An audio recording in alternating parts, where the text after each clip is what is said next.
Velkomin í Icelandic Immersion, comprehensive Icelandic for Icelandic learners.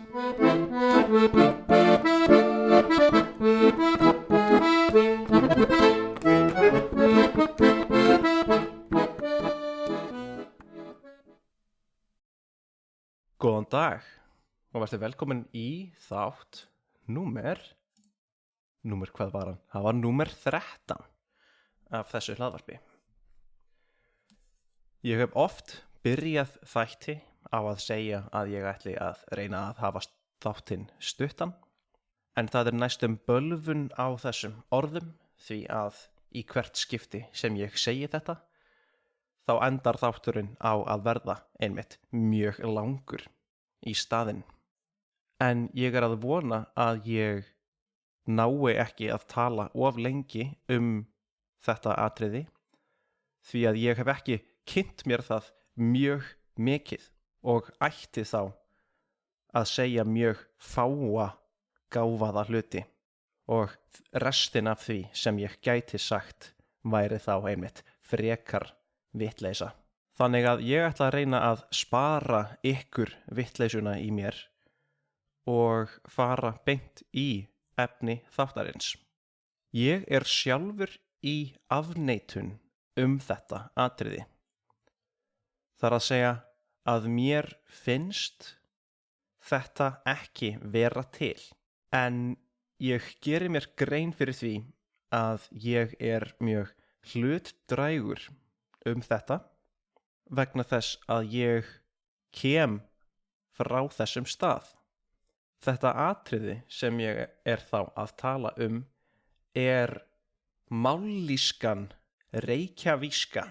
Það er að segja sú íslenska sem er töluð í Reykjavík. Ég segi öllum þeim sem að koma til mín sem byrjendur að eitt af hinum merkilegu atriðum við íslenskuna er að við erum í rauninni ekki með hreima eða mállýskur sem eru staðbundnar. Það er að segja að í þessum bæ hérna er talað með þessum hreim og frá þessum firði þá tala þau svona og nota svona orð og svo framvegis. Þetta er mjög algengt í stórum og fjölmennum tungumálum úti í heimi og þá sérstaklega í Evrópu. Nú get ég ekki talað fyrir eins og asísk tungumál sem að vissulega eru mjög fjölmenn, það er að segja að það eru margir sem að tala þau, en ég þekki það hreinlega ekki, hvort það sé til eins og til dæmis tókíóska og kjótóska innan japönsku.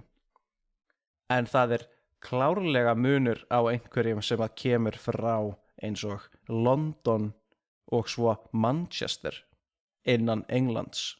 Þú ert að fara að heyra öðruvísi frönsku talaða í París og Lyon og stundum verður þessi aðskilnaður innan málsins svo stór að það verður hreinlega til annað tungumál úr þessum aðskilnaði þó að í grunninn sé tungumálið það sama, þá eins og ítalskan og sikilíska, Italian and Sicilian.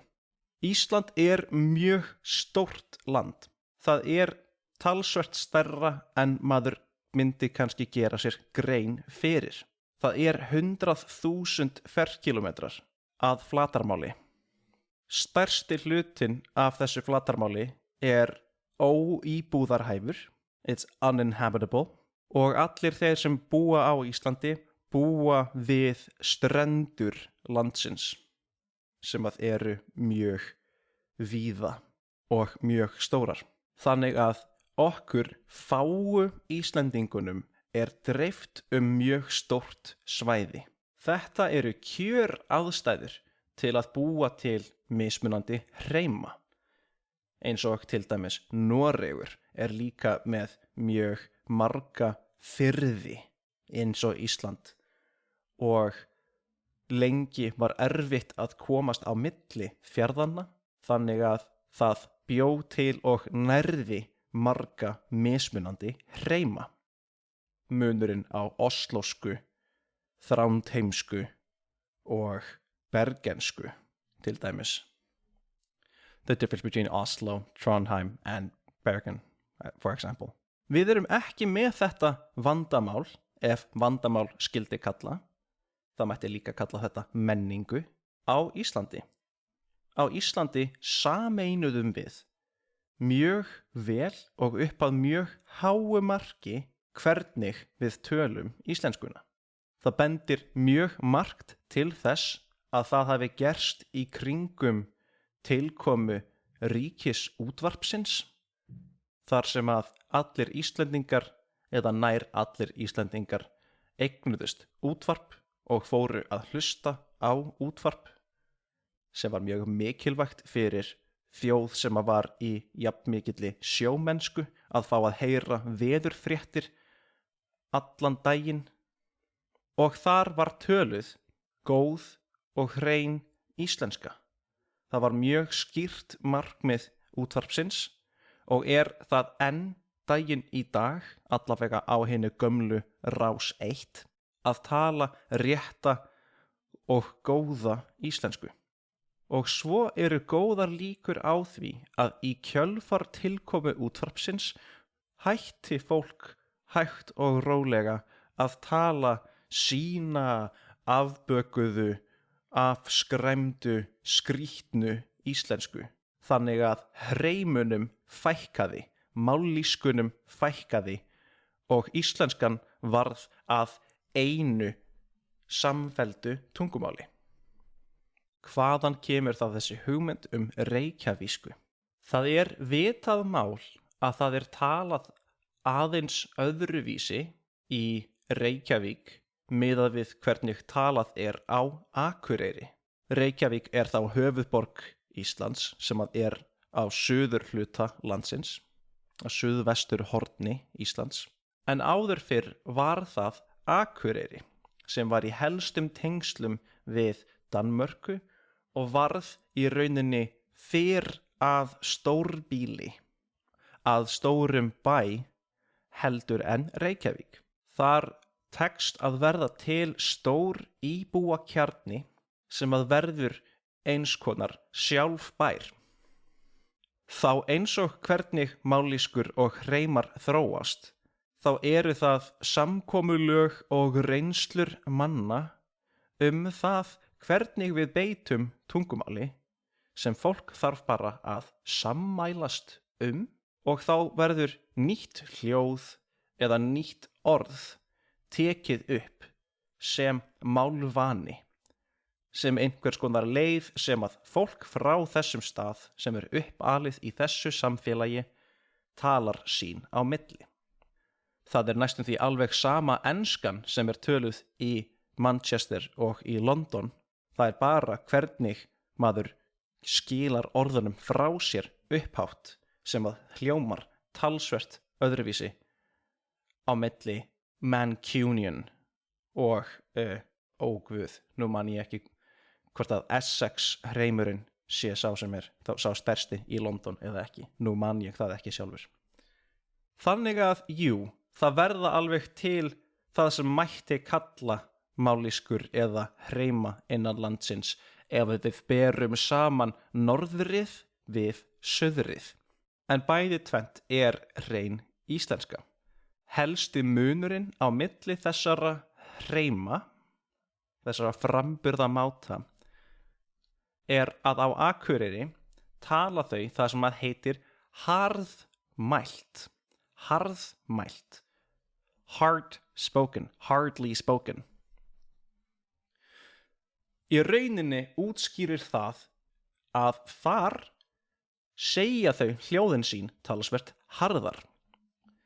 Þið hafið kannski tekið eftir því á meðan ég tala núna í þessum þætti, þá hef ég í hvert skipti sem ég segi nafnið á bænum, segi ég káið talsvert harðar heldur en ég allavega vanur og öðruvísi heldur en flestir á Íslandi væru vanir að segja það. Akureyri. Það verður meira af háum í kringum káið. Einhvern veginn fær káið miklu meira pláss. Akureyri. Akureyri.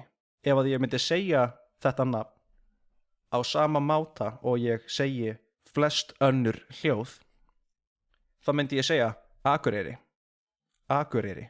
Það verður svo linmælt. Þar að segja, ég segi káið svo lint.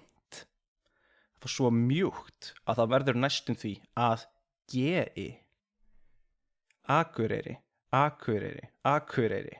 Akur þýðir það sem að þú ræktar gróður á. Akur is the same as a field.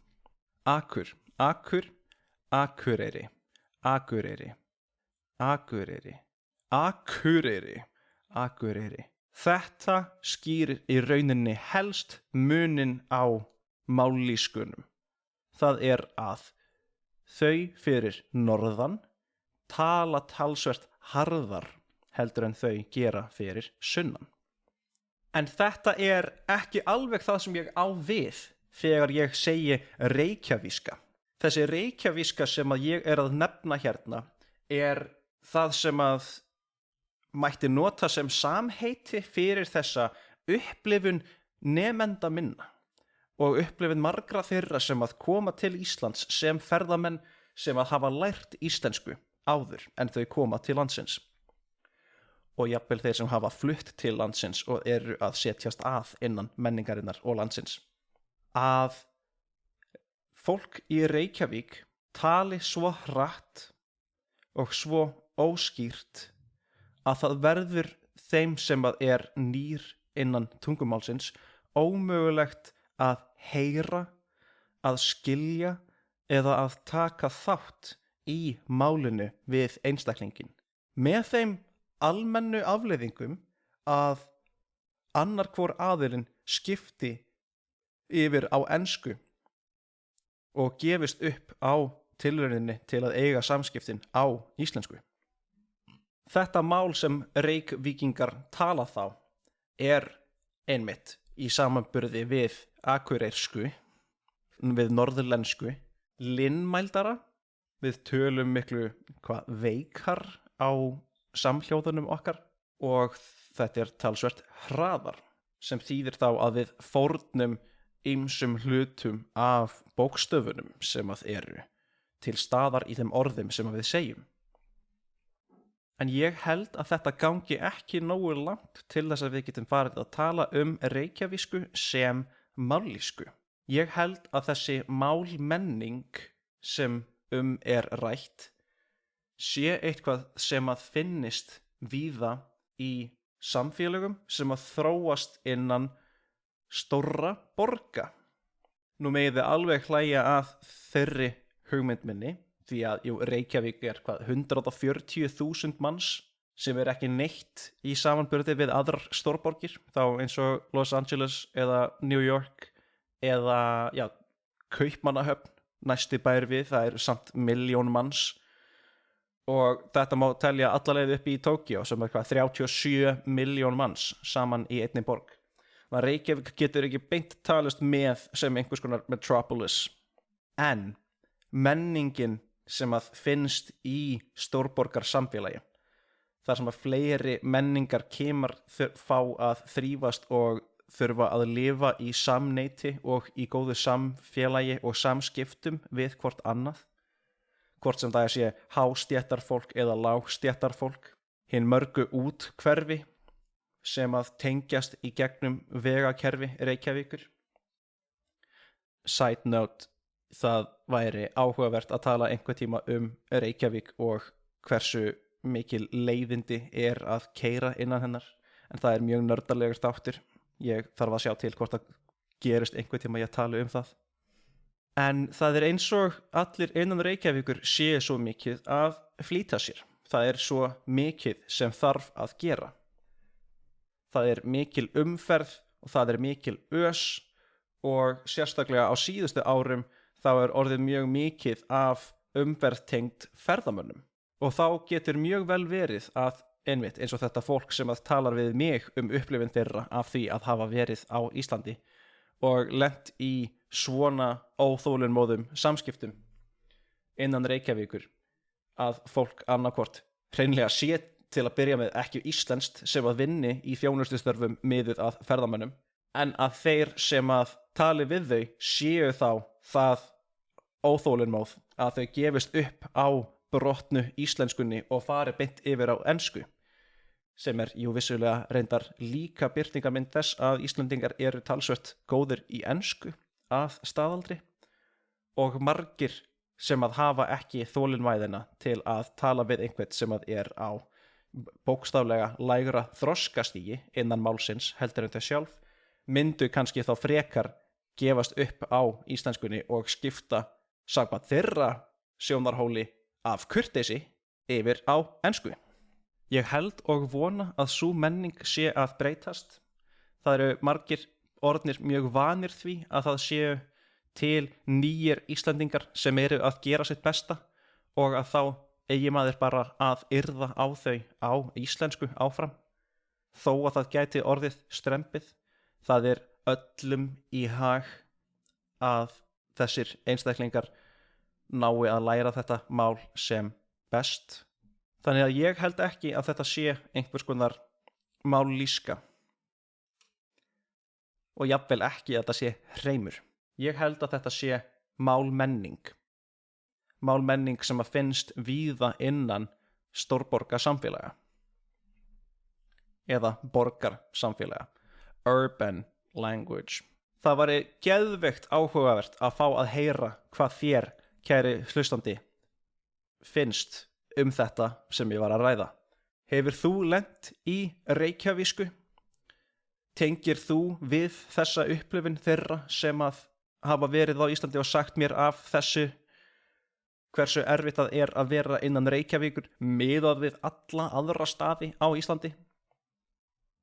Endilega skrifaðu inn á Facebook-póstin sem að ég gef út, þar sem að ég vona að verði til einhvers konar kommentaþráður þetta. Og ertu sammála því að þetta sé ekki mállýska? Eða ertu einmitt mjög ósammála mér og að þetta sem að ég sé að lýsa sé algjörlega skilgreiningar atriði þess að þetta sé mállýska? Ég jinxaði mig harkalega í byrjun þáttarins. Side note, jinx doesn't exist in Icelandic, so that's why you get the loan word in there. Þegar ég sagði að ég vona að þessi þáttur yrði ekki of langur, en ég vissi það líka að ég væri að yrða bölvun þarna. Þannig að núna ætla ég að stoppa. Það voru einhver atriði í viðbót sem að mér datt í hug að nefna, en ákvað að spara ykkur það af því það var ekki mjög vel rökstutt eða ritskoðað. Þannig að ég ætla að ljúka þessu bara hér. Ef að þú hefur náð svona langt inn í þáttinn, þá þakka ég þér fyrir að hlusta og þangað til næst. Takk og bless. Hello again, it's me. Now in the wrong language, I just wanted to let you know that if you're interested in seeing a transcription of this episode that you just listened to, or any of the other episodes, then that's available to you through my Patreon page. That's going to be within the Linktree link that you're going to see in the description of this episode. So if you're interested in finding the Patreon page, the Facebook page of the show, or even my teaching page on italki, then all of that's going to be found underneath that little umbrella that is the Linktree link there. So don't be shy, click away. Thanks again for listening, and hope you'll come again. All right, take care.